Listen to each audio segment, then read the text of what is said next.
આગ્રામાં પત્નીએ પતિની હત્યા કરી બાથરૂમમાં દાટી દીધો. 45 દિવસ બાદ થયો ચોંકાવનારો ખુલાસો. ઉત્તર પ્રદેશના આગ્રાના સિકંદરા વિસ્તારમાંથી હૃદયદ્રાવક ઘટના સામે આવી છે. 44 વર્ષીય સુરેન્દ્રકુમાર શર્માની તેમની પત્ની રૂબીએ હત્યા કરી હોવાનું પોલીસ તપાસમાં સામે આવ્યું છે. આરોપ છે કે હત્યા બાદ મૃતદેહને ઘરના બાથરૂમમાં ખાડો ખોદીને દાટી દેવામાં આવ્યો અને તેના પર સિમેન્ટનું પ્લાસ્ટર કરી દેવામાં આવ્યું, જેથી કોઈને શંકા ન જાય. છેલ્લા 45 દિવસથી પત્ની પરિવારજનોને પતિ બહાર ગયા હોવાનું કહી ગેરમાર્ગે દોરતી રહી. પોલીસને પત્નીના જવાબો પર શંકા જતા બાથરૂમનો ફ્લોર તોડવામાં આવ્યો, જ્યાંથી સડી ગયેલો મૃતદેહ મળી આવ્યો. પોલીસે આરોપી પત્નીની ધરપકડ કરી છે અને હત્યા પાછળનું સાચું કારણ જાણવા પૂછપરછ શરૂ કરી.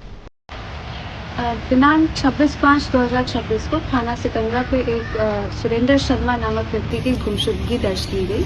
इस गुमशुदगी के क्रम में पुलिस द्वारा जांच की गई तो यह पाया गया कि मृतक की पत्नी द्वारा ही मृतक को मार के अपने बाथरूम में गाड़ दिया गया है एवं फर्श बनवा दी गई है.